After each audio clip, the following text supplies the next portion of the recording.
You should play Rise of the White Sun. Maybe.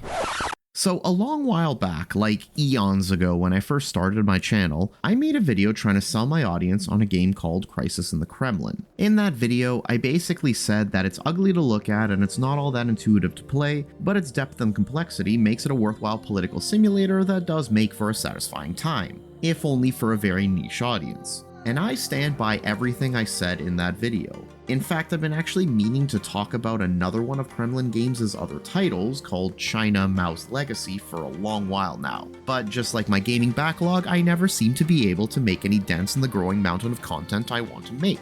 So, when I got an email about a similar looking game, both in terms of style and theme as Mao's Legacy, except set during China's Warlord era instead of after the Cultural Revolution, it stirred my curiosity. The 1920s and 30s are a fascinating time in Chinese history, since it's more or less an intermittent period between the fall of the last imperial dynasty and the rise of communist China as we know it following the Second World War. Essentially, the central government collapsed, regional strongmen created personal armies and carved out domains, and would-be successors formed political parties to try and unrest the chaos. I mean, look at this map. Look at this. Let this sink in. The border gore alone is enough to rival the worst excesses of Paradox grand strategy games. And now take into consideration that each of these cliques is a mere stone's throw away from splintering and turning on each other over the pettiest of differences. So needless to say, Rise of the White Sun is highly appealing to me. It's not often that you get a video game set during this time period, let alone one that attempts to characterize the chaotic nature of the era with multiple ideological and not so ideological factions, all vying for control of a country with an almost non-existent central government, while also having to worry about the watchful eye of colonial powers who have their own vested interests in manipulating and controlling whoever can seal the power vacuum. But all that is just half the story. The setting lends itself very nicely to a character-driven strategy game along the lines of what Rise of the White Sun provides. The reason that it works so well, and why I think it's a game worth checking out if you fall into its niche, and don't mind the fact that it's an early access title, is because it has the gameplay systems necessary to back it up. Rise of the White Sun is probably best described as a cross between Crusader Kings and the original Total War games. I'm talking like Medieval and Shogun 1. You remember those games? Like where you had the pawns on each of the provinces and you had to move them to initiate battles? Really bad late 90s CGI and voice acting? Noble Lord! Excellent news! You have a son! Ringing any bells? No? Nothing? God, I'm old. Anyway, Rise of the White Sun is primarily a turn-based strategy game wherein you play one of the many cliques or factions all fighting over control of a shattered China. You spend each turn doing a number of different actions and moving your armies from one area to another in order to gloriously paint the map in your faction's color, bringing great honor upon your house. The game is broken up into a number of different scenarios that all represent certain historical battlegrounds set during the era. Rather than just providing you with different maps and objectives, these scenarios actually do have some differing gameplay themes that make you vary your approach for each one. Some of them are warlord action scenarios, meaning that it's heavily geared towards conquest and warfare, and that you'd be wasting your time and resources building up long-term projects in your home provinces. Some of them are scripted scenarios that make heavy use of character events and dilemmas that change the course of your campaign as it unfolds. The Shanghai Uprising scenario in particular is a really cool example of this, as it all takes place within the confines of a single city as opposed to being on a provincial level as most of the other scenarios are. And then you have your complete scenarios, which are more traditional in nature in that they provide you with all the available gameplay options and features at your disposal to carve out your domain and march your troops to victory.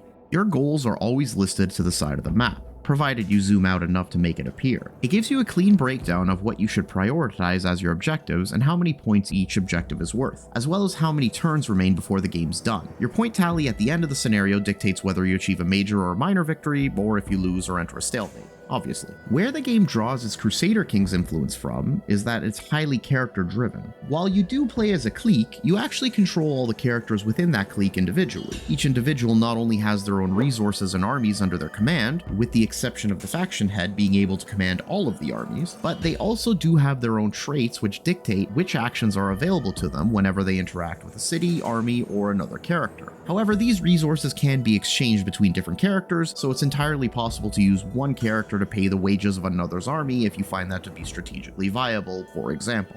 Thus, Rise of the White Sun's emphasis on the individualistic nature of all of the moving pieces of the era means that it's approaching its strategy layer from a bit of a different place than most other strategy games do.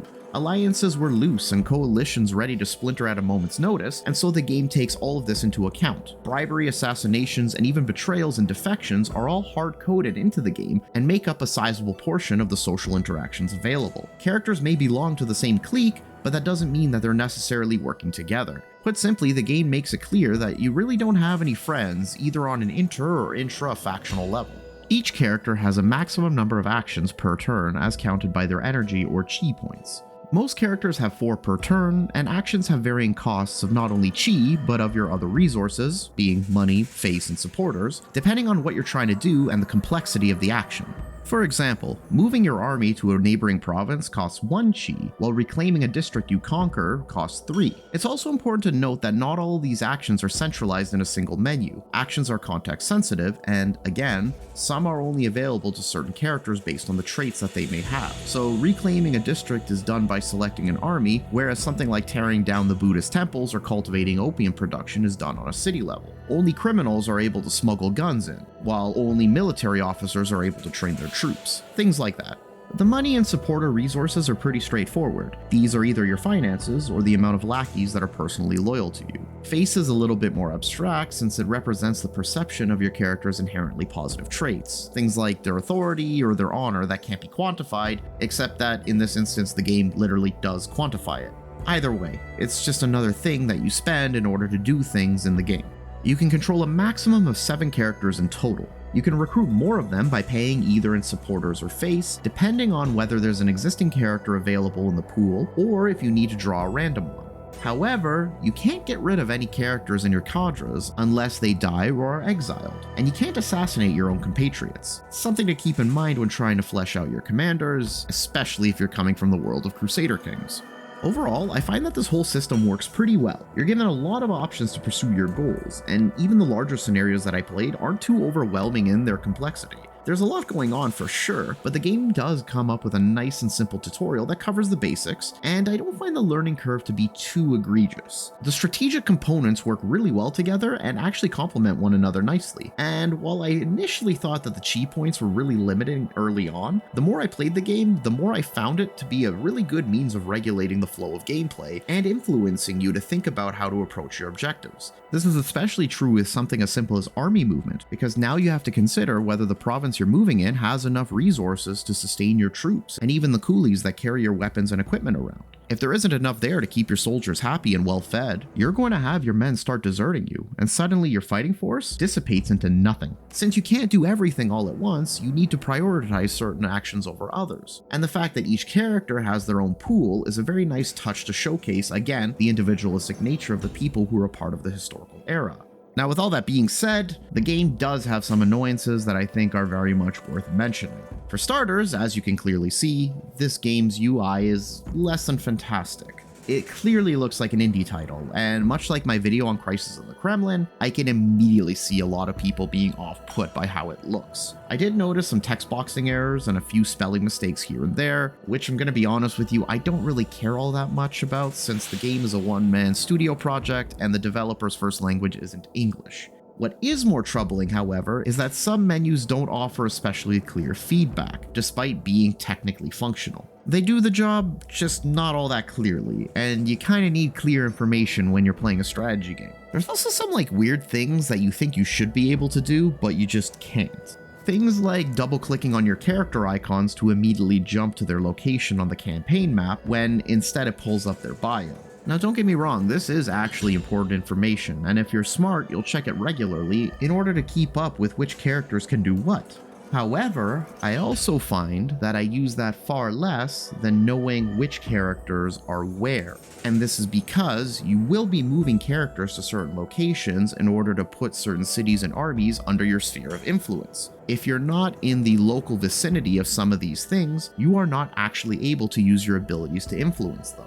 And then on a gameplay level, I do find that the morale system used by armies gets incredibly annoying. Essentially, armies can get pinned down to an area and lose their ability to move on their turn if certain conditions are met, one of which is low morale. This means that you're going to be constantly needing to inspect your armies in order to ensure that they have morale and they're willing to follow your orders. If you don't, you might need to spend a chi point to pay them before you move them, assuming that you even have enough money to do so, because naturally, the bigger the army, the more expensive it is to pay them. Believe me, doing that 2 or 3 times per turn for each of the armies that you have gets as tedious as it sounds. I mean, don't get me wrong, I like this system in principle, but to lose an action point and only be informed of it after the fact feels so frustrating, especially since paying them right after getting that pop-up doesn't actually remove the pin status that army might have, so you're shit out of luck. But with that being said, I do think once you do get into the habit of checking your armies regularly, then this doesn't become too big of a deal. Sure, it's still tedious, but you do start to get used to the micromanaging of the whole thing, and because it's a turn-based game, it eventually does become second nature and is intrinsic to you planning out your next moves. So there's a give and take there. Small annoyances aside, and fully recognizing that I have a fairly high tolerance for high-effort indie projects and general jank overall, I do think Rise of the White Sun is a solid strategy game that explores an underutilized historical setting. It's a bit rough around the edges. Okay, maybe it's really rough around the edges, and it's not all that pretty to look at, but it is a surprisingly deep and complex strategy game that can really scratch my tactical itch.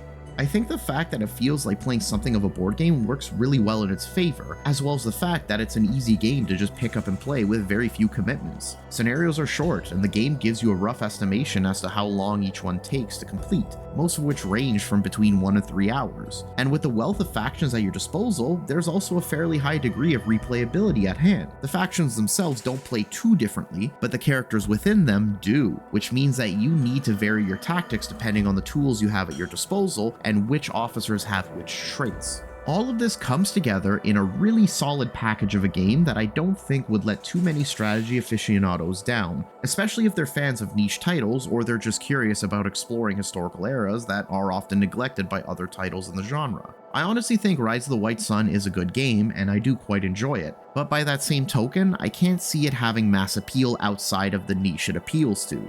It can be pretty unapproachable by the mainstream, so it's a bit harder of a sell to a general audience. And that's why I think you should at least consider playing Rise of the White Sun. Give it a go if you're interested in the Chinese history or if you're looking for a pretty complex and very well thought out strategy game. If that appeals to you, I don't think you'll be too disappointed.